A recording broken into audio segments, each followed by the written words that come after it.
Ah ouais, Kakebeti. C'est qui a vie du public est bandit. Y'a mon bon des fois Pembe. Didier Masuki. Andy Chou. Narcisse Saron. Na poto balandi avis du public ya solo tozana pasi na motema kosela biso reportage ya lelo ezali bongo sur liwa ya ndeko Yannick. Ndeko Yannick azana ni ndeko Yannick eza ndeko oyo tokenda mkomsusu na pasteur Kosi na hôpital. Je pense ezali mkolo anniversaire ya pasteur Kosi tokenda obimisa bandeko na hôpital tokutana kana ndeko moko azikaka lokolo. Même nous allons nous approcher à côté de lui et voilà. Ndeko bonjour. Bonjour papa. Kombo nani? Nanga Yannick. Yannick depuis komi awa ese mikolo boni. Nazo kukisa da 3 mois. Ah dana kukisi 3 mois. Ouais. Peut-être seulement mon cœur contre sur le cambango ya kindenge nini pour na pote comme boy. Tout moni ba pieds obima voilà. Bon. Zaka papa ndebo beti mwanda mbona mais des alaki ke nazana ndako. Azaki ko déplacer na ndako. Na vandi netika moko se reposer. Ba minda oto ba tox ozaki na mwinda te e ale na ni te ti nyesa ke somba ni poto lela mingi oyo. Ba manza minda na ba tekela na ba balabala. Ataka na liko mesa. Deke ngana tikala tellement fatigue. Na vai na kiti na juma iko na tina mesa. Okende na ti bongo pantalon nga ya jean. E toucher suki pe na mwinda. Mais ils ont dit makolo na maitaki na minini na comprendre na sécurité mais ti bandi ko pela bon ti ko mangana suka bunya tikala pe ko yebati indeko na rana katsa ndako na langa moko na ti eloko ebimisa na katsa ndako na bima libanda baninga ba sentir que moninga na zui passe na yeba pete po ba ngaba ko tampeka na katsa ndako ke na zui pe passe ngani so mais nzambe kaka bimisinga libanda tinde baninga msuba ko yebeza ba 21h. Si vous avez un peu de temps, si vous avez un peu de temps, si vous avez un peu de temps. Yannick, vous avez une brûlure ya bouye et c'est un peu de pour na besoin. Nawa pembeni ya ndeko oyo azena problème ya zikaka na moto ndeko Yannick dernièrement to yaki awa bomona kiye et quelques personnes ont terme malamu bakanisi epe lelo ba ibatike boité batindeli ata moi miliki batindeli ata moi lipa esungai et Yannick bonjour. Bonjour papa. Yaki awa na pasteur Kosi dernièrement ozo se souvenir les sous. Nazo ba papa. Ezana bandeko o bakanisi yo ba ibatindelo quelque chose esunga yo na temps oza peut-être ko somba ta moi de la reine ko somba ta moi aspirine ko mela ta moi ti. Cependant voilà na osenga na pasteur Kosi apusana aya na mke wana ba pesi et ko sunga yo et ko sala pe moi bien et ko sala bien makasi voilà. Pasteur Kosazo Poussana, n'habite beaucoup Sanderson, Dengue à Kozoye. Voilà, il s'approche, il est là. Et moi, t'es pasteur Kosi. Moi, t'es papa Rabi. Dernièrement, tu as dit non, awa, bah, tu vas simba maki, bah, l'andaki vidéo, bah, tu as monté à ma lame. Le quoi, maman, moi, tu as $1000 pour na bimsa. Mais quand la maman a zani bende kuna, et si tu y es, awa, bah, tu n'as pas quelque chose pour n'ande Yannick. Oui, tant battre qui imagine de Yannick, et c'est là qui passe, et gloire à Dieu, bah, bazaki touché bazaraki. Et ma pesa bon topé ça est j'aime la transparence et on moni tu as topé ça est maman moi tu n'as $100 pour de Yannick $100. Voilà, moi j'aime ça. Yannick azana ba pesa et ko ça la moi bien ezaka boitan bozo sunga bandeko bispe et l'on a beaucoup Sanderson bandeko moko pe beaucoup je pense que ba to tanga pe kombo na été maman moko azana France maman nzamba mona obisiko dali atindaki pe quelque chose awa lobaki epe asunga ndeko Yannick na voilà na par rapport ya état o amonelaki esaki moi passe azaki touché atindaki $50 pasteur Kosoko fondé la biso yango voilà le pasteur telaki na na sepela o pasteur na beaucoup ndeko Yannick. Voilà. Et je disais, certaines personnes ont été touchées par rapport oui, merci.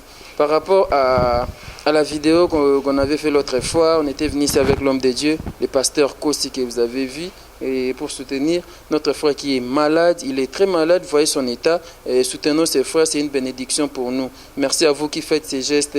Et Ndeko Yannick, je pense que c'est ça $50. Et au Kolobanini pour na bandeko bakanisi lui. Bon, le balanga ezali pour na bandeko bakanisi merci la bango c'est que eza makanisi na bango ba misala kosala bango banda kala parce que motu pozo likanisi ya kokabela motu ya kosalisa motu eza facilité de soka sali yango sika sala yango ona ozongisile kaka ezonga su ya mingi place uti a continuer kaka kosala bongo pour nzambe soit continuer kopambola ye. Aussi tosali reportage sur maladie na yemba libele bandeko ebele pe basungaki kasi nzambe a Ji molimo na ye ndeko Yannick atikaki biso depuis quelques jours nde yango lelo toye awa na résidence bisika tozali koya mpona kotala ndeko Yannick bisika matanga ezali ana Kimbanteke na panga lisolo yango tobandaki wa ndeko Kosi pasteur Kosi aza mopanzi. Bonjour pasteur Kosi. Bonjour papa Rabi. Sango ya liwa ya ndeko Yannick ozwaki yango ndenge nini? Oui, esalaki pasi oyoka ndeko Kofi, c'était vers 2h du matin de babinga pour na ba informer nga mais na zoki téléphone te parce que nazaki mala fatigue makasi et na tongo na babinga ki ndeko Yannick akufi esalaki pasi kotala tote kozala avant 2 semaines aliwa na ye tomilaki awa na image bandeko batalaki ndeko moko batindaki quelque chose pour na kosunga bo mesana na télé surprise kasi toyaki tosololi bien que tant toyaki état na ezaki vraiment na loba critique parce que kotala ndeko Yannick ndenge azali koloba ta pema ezaki ya moi pasi nga vraiment na kokai pe ko supporter te mukolo yango tina na miso mokonji pamba te nzambe oyo kokanisi bomo ebwayo na lobiko bwangai tiko tombwama o Yesu okotisa biso na lisange ya babulami na kati ya pwele na nzambe tata Yesu okangola biso na bokasi ya molili yo mema biso na mapeka na inde kino na ndako ya nzambe tata Yesu Kristo. Alléluia. Comme si vous pas ndeko Yannick auto qui rendre visite, il est là. Ndeko bonjour. Bonjour papa. Siko boni. Bien. Bien moi biso to mona bien te. C'est bien salé. Je suis bien tenu le bien salé mais bien salé. Pozonga na ndaku est-ce que so ngo landa? C'est Zolanda. Bon. Tu vas aller ko. Oh ya penza ya nini ya mndele compliqué biso. Nde tu yakola na hosko na ndenge ya okukonye siko tu ikoswa kimia. Changement ezali. Bon, changement pour na yebi ki kala mingi te. Na poto o itikali o nazo téléphone na. C'est bien, voilà, c'est donc là le frère Yannick, vous savez, depuis Tobanda, et Batubazo Sungaye, a en difficulté, Abi ça va un peu, il est en train de tousser, l'homme de Dieu, mais le bombo karo.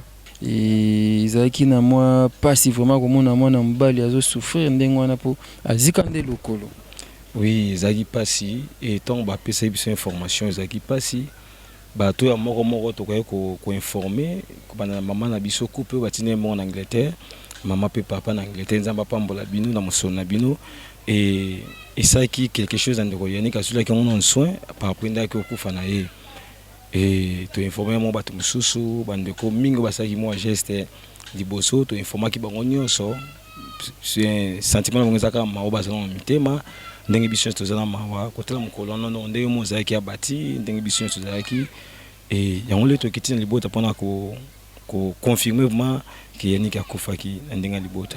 Solo Yannick akufi atiki biso kasi tango to akosala ma ba geste ya bolingo na cadre télé surprise kosunga ba malade kosunga ba baza en difficulté ba mingi pe ba critikaka bazo ba pourquoi ko laksa na télévision to sala ka yango po biso to kokite tam sou lisungi na yo et ko apporter un plus et ko permettre ata muto zo sous vie to sala ka ngote pona ko laksa ke biso nde to pesi le boko à gauche le boko à droite yebi lisusu te to sala ka ngaka ponde ko yo mto zo landa biso oyeba ke soki ozu pe 1 franc ozu 1 euro okosunga pe ndeko mona Kinshasa azonyoka mazangelo wa kolia pour que azape na isengo lokwa tokomi ana résidence bisika ndeko Yannick azai ko vanda na ko sepelato sur la pena bande ko famille toyeba programme izandenge nini c'est vrai peut-être misolo ezanga kimbo nga liwa na donc ça on pas nkolo nzambende pesaka yende azwa. Oui, les sabions que Moutazamètre est souffle n'a été plutôt pour retenir en gros et même il me connaît de délivrance c'est ça na impartité donc Nzambe a pesa qui yenda zui na bo moto ça pas si mais Nzambe jamais là na tort et c'est ma mando ba chaque fois bien nzambe mais c'est raison parce que nzambe se tourner pourquoi j'ai mon rappel sa raison biso to ko tourner pourquoi mais réponse sur les appels nzambe ou bi pourquoi asu Yannick donc nzambe ka zo lokumu nebi bina circonstance to kum nzambe donc c'est ça na circonstance nyonso to kumisa nzambe tozabo na ndeko Bogo Sanderson to moni bandeko bafandi kuna famille Yannick yangwana nous allons tenter de parler avec et totala ce qui bakoyanola ndenge nini vraiment to bundaki to saki na ndenge na biso makasi o to koy ko sala pour que ndeko Yannick azala en vie mais Dieu n'a pas permis cela et na moni bandeko baza kotoyo et nepte Anderson na banda nani na bandi pa ya papa gotoyo mbote papa mbote papa na ndeko Yannick atiki biso boza ndenge ni aza mwana na ngai fabi anga noko neve na ngai ozwaki sango liwa na ndenge ana sozwaki sango un certain ezaki mokolo ni mardi na 2h du matin bengaki ngaki akufi d'abord appel liboso nazwaki ke azosala fièvre je m'attendais ke na ntongo na ya boye na 2h du matin bayebisi ngaki akufi 2 semaines avant de Yannick akufa toyaki tosaki reportage moi moke tozali na mpe toyaki kotikela mais apparemment état ya Yannick ezali ko s'empirer aussi longtemps bo azalaki kana ndako mpona nini azalaki kaka na ndako mais tozalaki na hôpital tozalaki na hôpital bon bamédecin bamonaki ke na état wana ezali bon ifali toyani na ndako batetaka na ndako yango tobima na hôpital tozalaki na hôpital na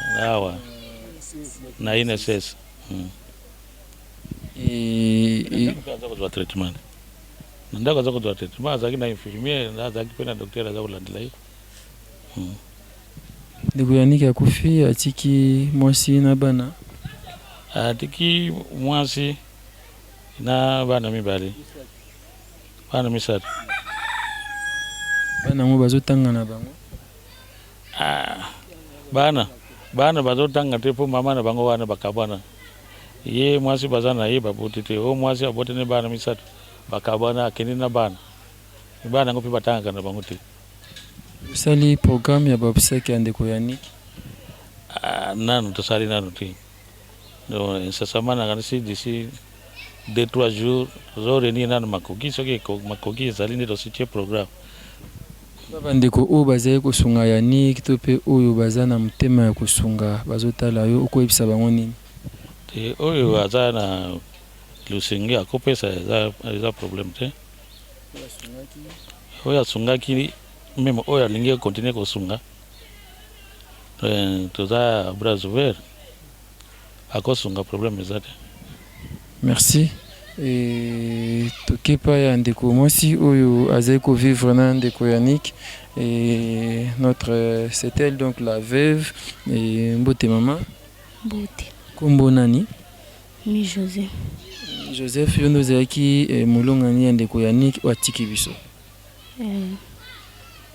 ndeko Yannick ntango azokata motema ozalaki wana ezalaki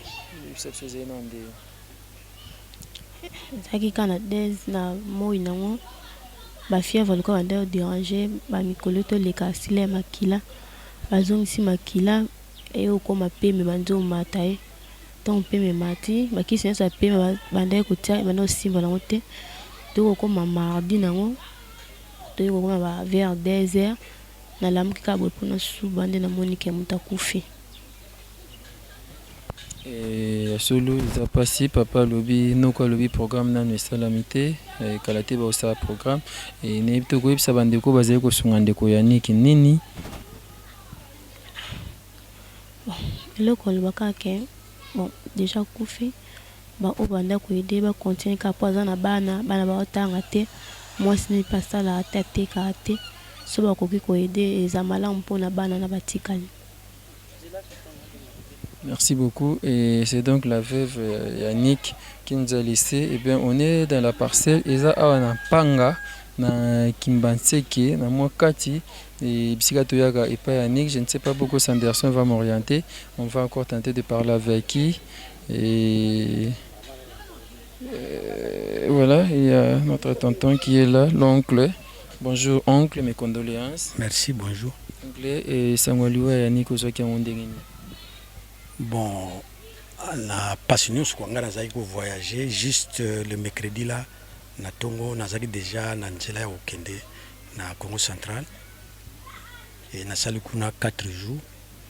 Je suis rentré hier na yango sali kena ya lelo pour toyeba ndenge singilito sala parce que état ene donc il faut quand même tout le gâteau bon ça makambo donc on a pas signé parce que bon kobungisa ndeko kobungisa mwana kobungisa abela ipe mwa mingi aumela abeli mwa mingi wana yebani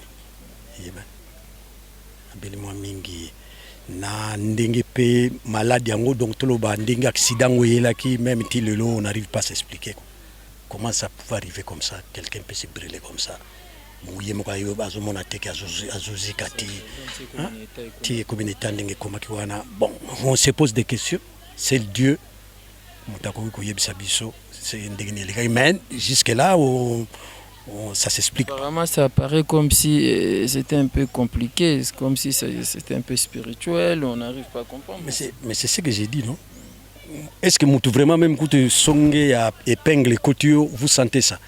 Bongo mutaba na uzika bandana le kolokuna ti et comme à niveau ya ba ange jambe ne se dit que bon c'est inexplicable. Vous n'avez pas tenté de chercher des... Bon, biso za bandimi.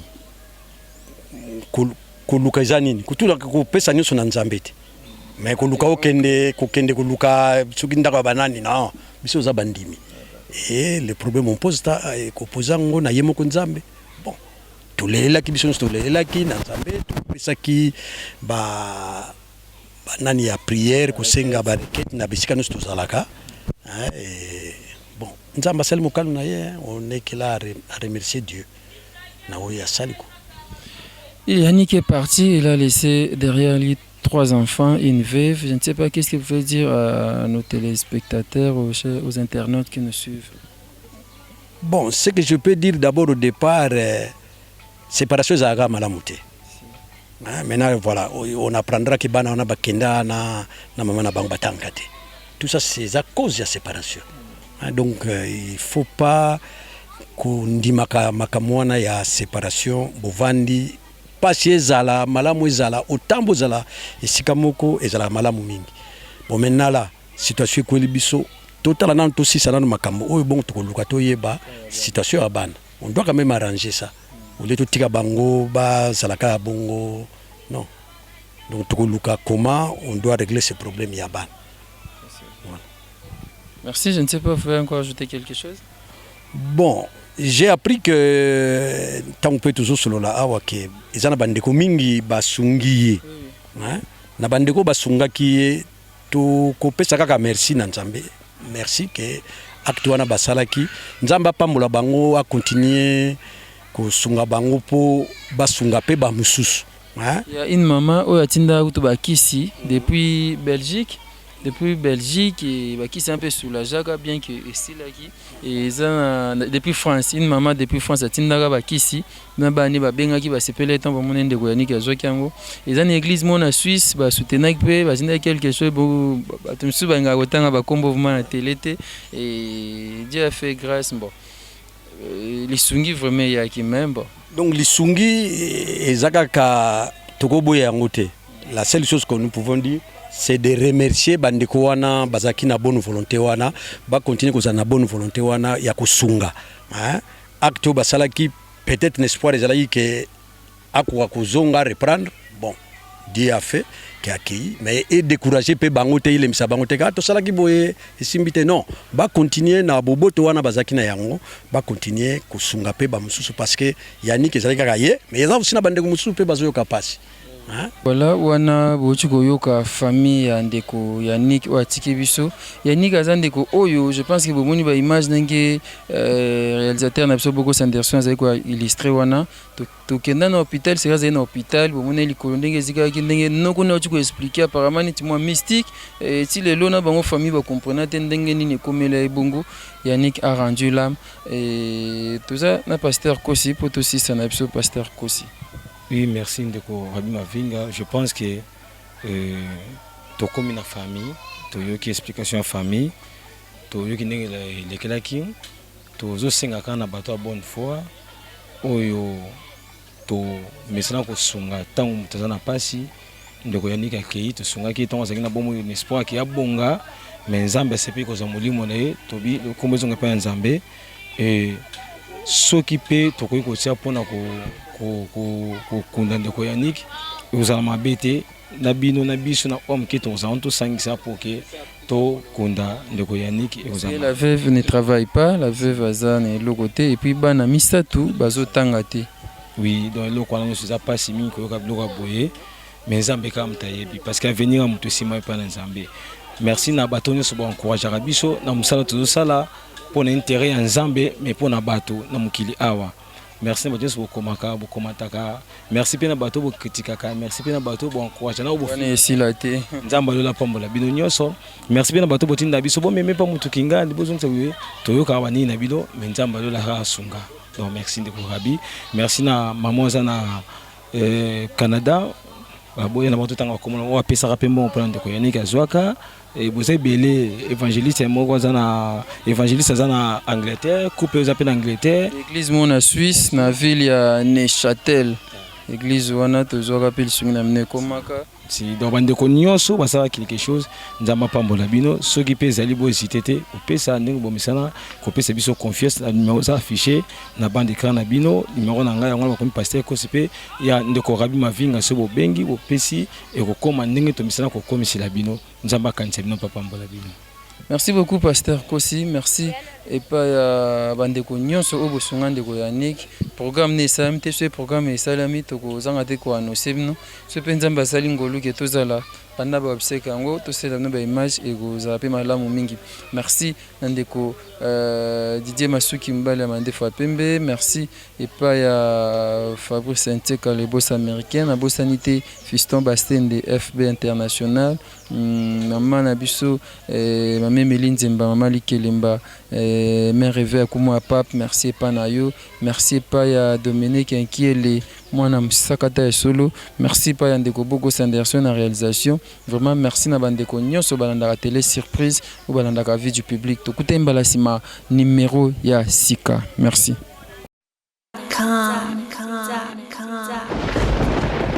Ah ouais, Kakebeti, c'est qui a vie du public est bandit. Y'a mon bon des fois pembe. Didier Masuki, Andy Chou, Narcisse